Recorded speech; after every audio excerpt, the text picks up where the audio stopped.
नमस्कार, बहुत स्वागत है आप सभी का। आप मुझे न्यूज़ 18 के डिजिटल प्लेटफॉर्म पर देख रहे हैं। मैं हूं आपके साथ जया मिश्रा।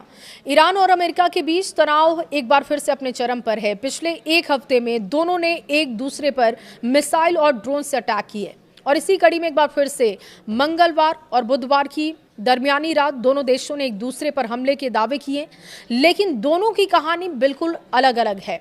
ईरान का कहना है कि उसने अमेरिका के एक बड़े सैन्य मुख्यालय और उसके ठिकाने को टारगेट किया। अमेरिका का दावा है कि उसने ईरान के सभी हमलों को नाकाम कर दिया और जवाबी कार्रवाई भी की है। इस दावे के बाद अमेरिका ने फिर से बताया है कि ईरान ने फिर एक लहर में ड्रोन दागे हैं और उन्हें भी नाकाम कर दिया गया। अब आपके सामने विस्तार से ये पूरी कहानी रखने जा रहे हैं। ईरान का दावा क्या है और अमेरिका उस पर क्या रिएक्ट कर रहा है, क्या जवाब दे रहा है, वो अब आपके सामने रख रहे हैं।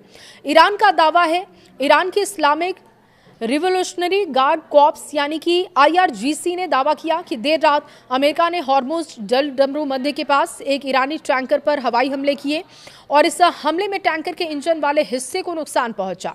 IRGC के अनुसार इसके जवाब में उसकी नौसेना ने अमेरिका और इजरायल समर्थक दुश्मन से जुड़े एक जहाज पनाया को मिसाइलों से टारगेट करते हुए दिखे। ईरान का यह भी दावा है कि इसके बाद अमेरिका ने एक बार फिर से हमला करते हुए केशम द्वीप के दक्षिण में स्थित IRGC के एक संचार टावर को निशाना बनाया। ईरान के मुताबिक इस कार्रवाई के जवाब में IRGC की एरोस्पेस फोर्स में कुवैत की मौजूद अमेरिकी एयरबेस, वहां तैनात हेलीकॉप्टर्स और बहरीन में मौजूद अमेरिकी नौसेना के 5वें बेड़े यानी कि US 5th फ्लीट के मुख्यालय पर मिसाइल और ड्रोन से अटैक किया गया। कई वीडियो भी सामने आए हैं जिसके सबूत दिए जा रहे हैं, जिसके दम पर ईरान दावा कर रहा है कि अमेरिका की एयर डिफेंस मिसाइलें कुवैत में ईरानी हमलों को रोकने में विफल रही है और जमीन पर ये गिर गए। दूसरी तरफ अब बात अमेरिका की कर लेते हैं। दूसरी तरफ अमेरिका की सेना ने ईरान की इन तमाम दावों को खारिज कर दिया है। अमेरिकी सेंट्रल कमांड यानी कि सेंटकॉम ने कहा कि 2 जून को अमेरिकी बलों ने ईरान की ओर से दागी गई कई बैलिस्टिक मिसाइलों और ड्रोन को सफलतापूर्वक विफल कर दिया। अमेरिका के अनुसार ईरान के क्षेत्र में कई पड़ोसी देशों की तरफ से मिसाइलें दागी गई, लेकिन कोई भी मिसाइल अपने लक्ष्य तक नहीं पहुंच सकी। अमेरिकी सेना का कहना है कि कुवैत की तरफ दागी गई 2 मिसाइलें रास्ते में ही गिर गई और टूट गई।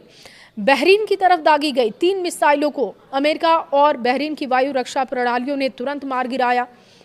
सेंटकॉम ने यह भी दावा किया है कि अमेरिकी बलों के क्षेत्रीय समुद्री मार्ग से गुजर रहे नागरिक जहाजों की तरफ भेजे गए ईरानी 3 आत्मघाती ड्रोन भी ढेर कर दिए गए। अमेरिका के मुताबिक इसके बाद उसने आत्मरक्षा में केशम द्वीप पर मौजूद एक ईरानी सैन्य ग्राउंड कंट्रोल स्टेशन पर हमला किया। अमेरिकी सेना ने कहा कि इस पूरी घटना में किसी भी अमेरिकी सैनिक को कोई नुकसान नहीं पहुंचा। सेंटकॉम ने यह भी कहा कि संघर्ष विराम के दौरान भी उसकी सेनाएं पूरी तरीके से सतर्क है और किसी भी ईरानी हमले का जवाब देने के लिए वो तैयार है। इस दावे के 1 घंटे के बाद एक्स पर एक पोस्ट किया जाता है और सेंटकॉम ने दावा किया कि ईरान ने कुवैत में अमेरिकी सेना पर हमला करने के लिए फिर ड्रोनों का इस्तेमाल किया है और ड्रोनों की एक लहर लॉन्च किया है, लेकिन उन्हें टारगेट तक पहुंचाया नहीं जा सका। अमेरिकी सेंट्रल कमांड के एयर डिफेंस ने कई ड्रोनों को सफलतापूर्वक ढेर किया है, सुनिश्चित किया कि किसी भी अमेरिकी कर्मी या संपत्ति को कोई नुकसान ना पहुंचे। लेकिन इन दावों की आखिर सच्चाई क्या है, ये देखना होगा।